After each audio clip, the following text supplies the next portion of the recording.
Am I the idiot for flying 1,000 miles to visit a girl then getting pissed when I was a third wheel? I've been friends with this girl for a year. We started flirting and chatting a lot more a few months ago, so I decided to fly over here to visit her and see if we're compatible in person. We are 1k miles apart, which is a few hours in a plane. I thought we both genuinely really like each other, which is why I came. I wouldn't fly this distance for just anyone, and she told me she wanted me to come. I arrived 3 days ago, and at the actual airport she tells me another guy has also come to see her even though she didn't want him to. He's also from another country and flew roughly the same distance to get here. I was confused, cause I don't understand why he flew here if she told him she didn't want him to. Like, no guy is that stupid as to get on a plane for some random girl. She said it's because he just wanted to travel and picked her country. So I've been staying at her house and this other guy got a hotel, so the first day we drove him to his hotel and it was just so awkward. You could tell neither of us wanted to be there anymore, and you can definitely tell we had no idea the other existed. That night we went out for drinks and he came along, despite telling me she didn't want him there. I'm only here for a week, and for the past 2 days the three of us have spent the days together and it's so freaking awkward. I really like this girl and I want alone time with her. So today I told her I don't want to see him again, that this trip was meant to be just for us, and I'm feeling very awkward having another guy around who obviously wants to get in her pants. It's frustrating. She told me we're not exclusive, they're just friends like us, and she doesn't want to leave him alone all day. She specifically said her and I are just friends, so I can't get angry. She left me alone in her own house, and went to his hotel for a few hours and came back literally half an hour ago. I don't know what they did. They could have had sex for all I know, saying now we could go out for dinner and drinks, just us. She had no problem telling me she stayed at his hotel and hung out with him there playing on her Switch. So clearly she 100% believes we're not exclusive and told me to chill the frick out or she couldn't be with me because I'm too overbearing already. I'm not trying to be, but this is a shitty situation, and in my eyes we were being flirty AF and I didn't know there was another guy coming. Like, why couldn't she just pick another week for him to come? Am I seriously an idiot in this situation? For being a bit too full on and overbearing? I don't think I am, but because of what she told me I just want an outsider's opinion, and this sub has helped me before. Update. I got home a few days ago and wanted to give everyone an update. The rest of the week was pretty much the three of us again, except for one other night where we were alone. So essentially in a week we only had 2 nights out together. I slept in her house, so we spent nights alone anyway, but I mean going out alone without a third wheel. I decided to do what a lot of you were suggesting, and I confronted the other guy about WTF was going on. I guess something didn't feel right and my gut was telling me I should probably talk to him because I felt she was lying. So I went out on a walk to the shops and ended up at the guy's hotel and room. Straight up asked him what's going on. It was incredibly awkward, but we ended up having a good conversation about her, and he basically was told the same as I was. Except she lied and said I purposely told her I couldn't afford a room and she had to offer me her place. This isn't true. She offered me her place from the get-go and I never insinuated I wouldn't get a hotel room. She told him she liked him, was incredibly flirtatious with him too, and they actually took it much farther than we did. They had a lot of phone sex. He had her nudes. He didn't show me out of respect for her, and they cammed a lot. A lot more than she did with me. I felt heartbroken, still do, but I'm feeling better. On this trip alone they actually had sex when she was at his room. He confirmed it with a text she sent him when she left to go out with me. He does really like her. I'm not sure if she likes him back, but she did sleep with him, so maybe. She never did strike me as that type of person, yet here we are. I told him he could have her. So yeah, in essence, she lied a lot. She told me she really liked me, and told him she doesn't like me at all. Was incredibly flirty with both of us and led us both on. She told him she didn't want me at her house, yet totally invited me to stay there. She told me she didn't like him, he's just a friend visiting.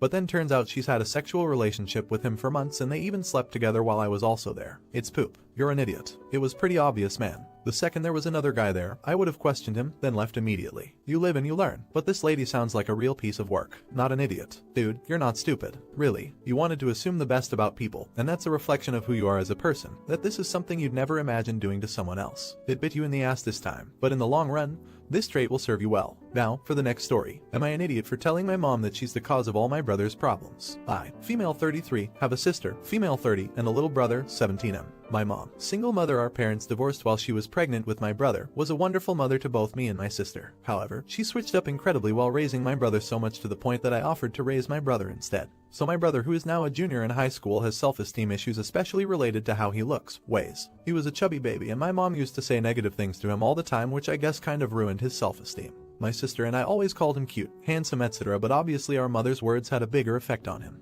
To put it in perspective for you guys, he is 61.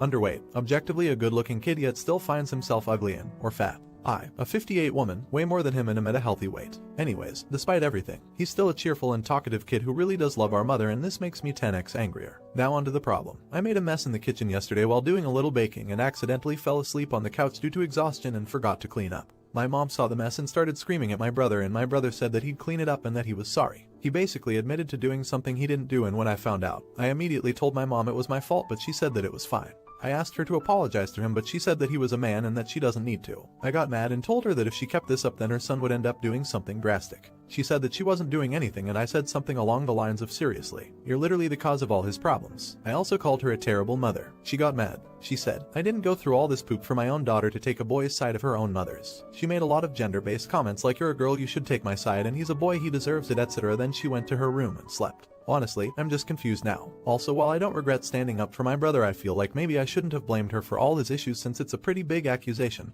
and she's obviously hurt. I'm thinking I should have been more mature. Plus, she wasn't a bad mother to me or my sister, so maybe that was uncalled for too. But yeah, am I the idiot for blaming my mother for all of my brother's problems? Update. First off, I'd like to say that after reading your replies, I think the reason why mom is horrible towards my brother is a mix of him looking like my dad and him being a boy. But I don't know for sure. Now for the update. A bit after I made the post, I went to talk to my brother who was in his room. He was fine, but when I asked him to tell me how he felt about, well, everything, he broke down. My heart broke into a million pieces. At that moment I knew that he couldn't stay with our mother anymore. So, I called my boyfriend of 5 years and asked him if my brother and I could move in for a bit. He has the space and my brother gets along with him, so he agreed. My mom didn't give a poop. She didn't even say goodbye to him. She asked me if I could stay but completely ignored my brother's presence. I tried my hardest to stay calm and not shout at her for it, but the way she was acting was so mean. According to my sister, my mother still makes mean comments about my brother even though he's not there, so staying calm is really hard right now. Anyways, I called my dad as well and basically told him everything. He was a bit angry at first because nobody told him this before and he wouldn't have left any of us in a different country had he known. But he calmed down and talked to my brother for like over an hour, and by the time he hung up, my brother had tears of joy and relief in his eyes. It's still unclear whether my dad will be visiting or if my brother will be moving or how we're going to proceed from now on due to you know what, but I can assure you that my mother won't be able to say anything to my brother again. Unfortunately, I am unable to put my brother into therapy because I don't have a lot of money on me, but I will try and talk to one of my friends who is pretty knowledgeable in the mental health department and see if I can help my brother. You're an idiot. When someone is as far gone as your mother, they need help. And granted, she is older, so she's harder to fix, but that doesn't mean kick her to the curb. I sympathize with both your mother and your brother. Everything happens for a reason. Not an idiot. I wish I could just reach out and hug you, your brother, and your boyfriend. You are so amazing to get your brother out of such a toxic environment. And like others have said, if you are in the USA, please look into assistance for your brother. He needs the help so he knows what an amazing person he is and how none of this was ever his fault. You guys are amazing. Is the mom a worthless piece of trash? Let me know in the comments. Now, am I an idiot for quietly packing my stuff and leaving my family's house without telling anyone after my dad threatened to kick me out? I, female 23, live at home. I am in grad school and work part-time plus intern at an office. I graduate in June and I've been applying to jobs as much as I can so I can finally move out. My sister, female 20, also lives at home but is doing school online and doesn't work. I try to help with chores around the house as much as possible, although it's difficult since I leave the house early in the morning and come home late at night. Last week, I came home and there were clean dishes in the dishwasher. I said I'm gonna take a quick shower then empty the dishwasher, and my dad went on a rant about how I'm useless and never help around the house and that my sister is always the one doing everything. I explained that I do help and that just because they haven't seen me help doesn't mean that I don't.